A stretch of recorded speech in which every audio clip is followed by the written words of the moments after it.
ndumiwe. Lakini kama unaona kuna madhara fulani yanaweza kutokea, ntugikore. Nyumiza ndababwira ikintu suko icyo navuze ni kujya ni muziko ari kibi ni muziko ari cyiza. Aya niyo mpamvu ni jewe ndabizi ibyo nzokora, sinshaka amajambo menshi kandi je ndagiye. Aisha ndabisubiyemwo bakunzi banyishu media, ikintu nzokora cyajewe Aisha na Silva kira muntu wese azotangara, ndabivuzaho. Yes my people, Mr. Cousin kandi agarutse imbere yanyu, imbere ya kamera mu kiganiro giherutse ubunyene.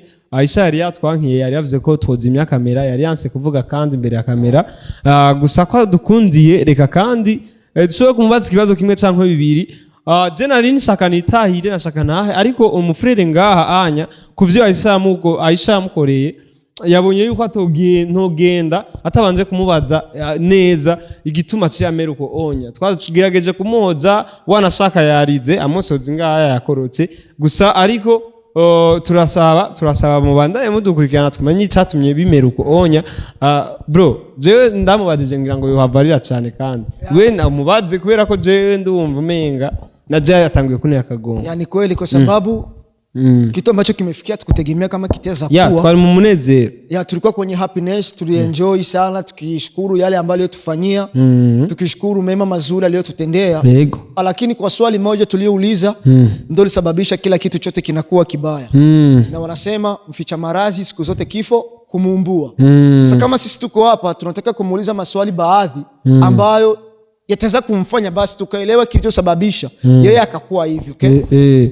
Rero dukoresha kirundi niyo mpamvu tuko turashaka kusananga Swahili gusaba bumve abari kure. Sasa chenye kipo ni iki none Aisha ushaka kumenya kubera iki twavuze ivyerekeye boyfriend wawe wacutangura kubabara ugatangura kurira habaye iki basi nibiki Aisha yageza tubwiye kuze nikino nashaka nabwo nari nshaka ndabisubiremo ariko mutumye nshaka kubivuga. Avyo bavyiza kuko natubwe tumenye ni kubera nidusubire kandi muri rya kosa. Nidusubire muri rya kosa niyo mpamvu tukubagije kuko igihe ko kiragenda nigisubira inyuma.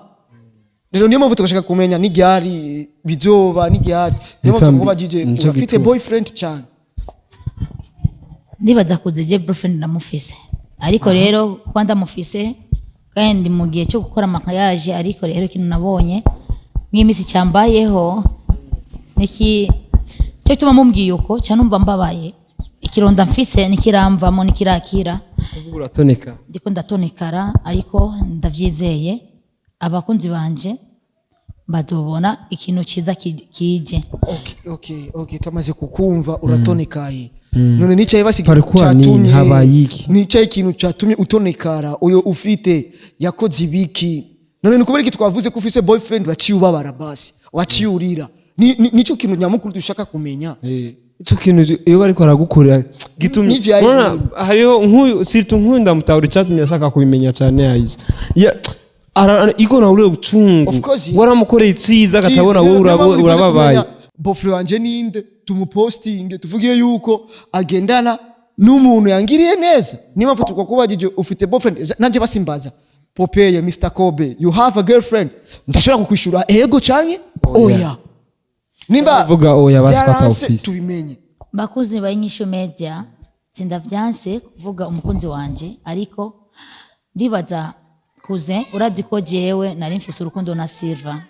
Uyu nyene wo muri Wakalight ego manager muri Wakalight TV. Ariko ikintu naje kumusangana naho ndamukunda Silva, ariko naje kumusanganya message y'umukobwa ibyo bariko barakora ubumbu bwabo.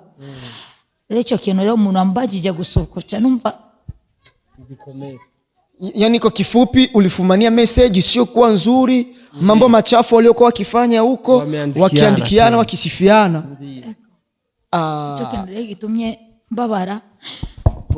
Nenda basavye mama base atamuhera kuba numva umutwe nameze neza. Ishize mu bintu nabona inamaze kubyikuramo. Aisha mu buzima tubayeho mu buzima ariyo kazi ibiri umunezero n'umubabaro. Menya yuko urashobora kuba mu rukundo umwanya umwe ukanezerwa n'undi mwanya ukababara. Rero menya yuko si wowe nyene wababaye, naje uribuka aho wankuye nari ndi mu kababaro, ariko warangiriye neza, mererwa bien. Urumva? Rero niyo mpamvu nimba wababajwe inakubidi we na roho ngumu upige roho konde, kwa sababu mapenzi ni vita na kila mtu anapambana John kane mshindi.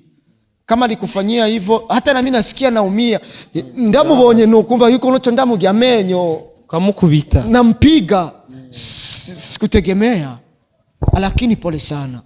Hatukupenda kuwa watu wabaya kukuuliza hiyo maswali yote, lakini tuliuliza kwa sababu tuweze kujua. Aisha ihangane vile.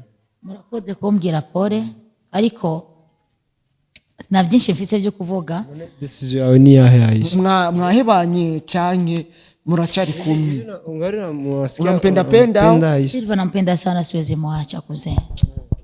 Ariko rero ikintu kimwe ngira ndababwire bakunzi banyisho mehezia, ikintu je nzokora kila muntu wese azotangara kwa Aisha na Silva.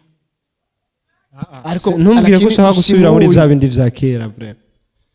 Ndabisubiyemwo bakunzi banyisho mehezia, ikintu nzokora cyajewe Aisha na Silva kila muntu wese azotangara. Ndabivuzaho ndahejeje mama inzira ngagenda. Ariko siko vyategezwa kumanya.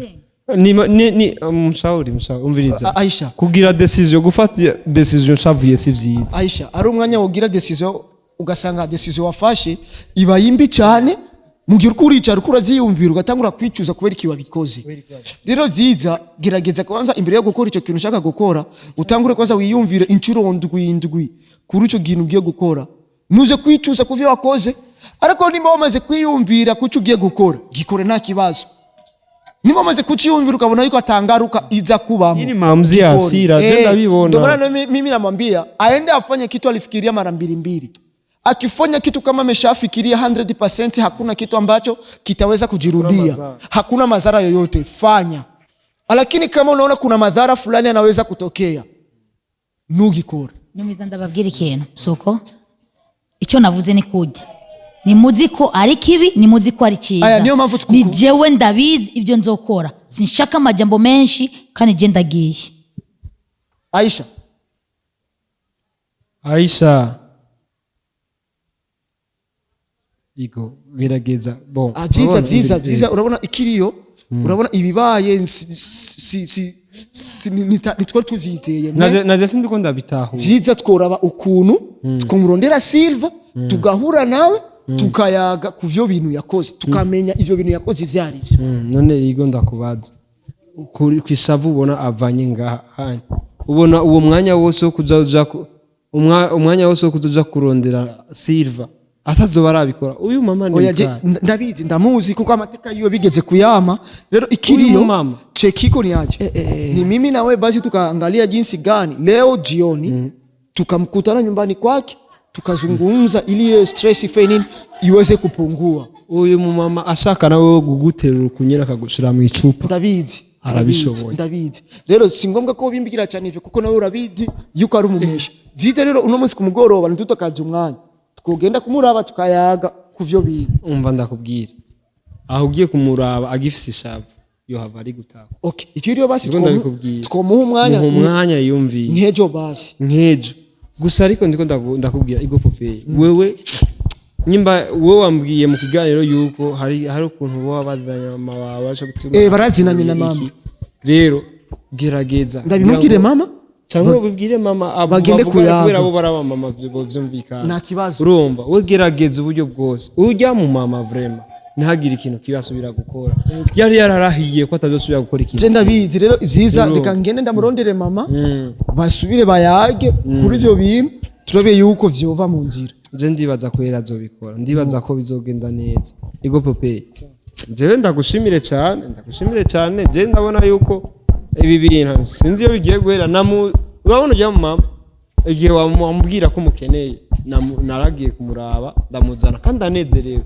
Ariko inge nagiye ndabona yuko vyakomeye kuko ukuntu tuko turayaga twayaze neza, ariko ukuntu namubajije kusa boyfriend wiwe yaciye ahinduka sinzi impamvu. Ariko reka tubishime uko biri kose, ndibaza yuko ndashobora kubimubwira nkabimubaza neza nkamubwira mama uko bimeze tukaraba ukuntu basi yogenda kuyagana ntitubifate nk'ibisanzwe oya si bisanzwe je sinabifata nk'ibisanzwe ibi bintu vyakomeye sawa umugoroba mwiza nawe we muva ndumiwe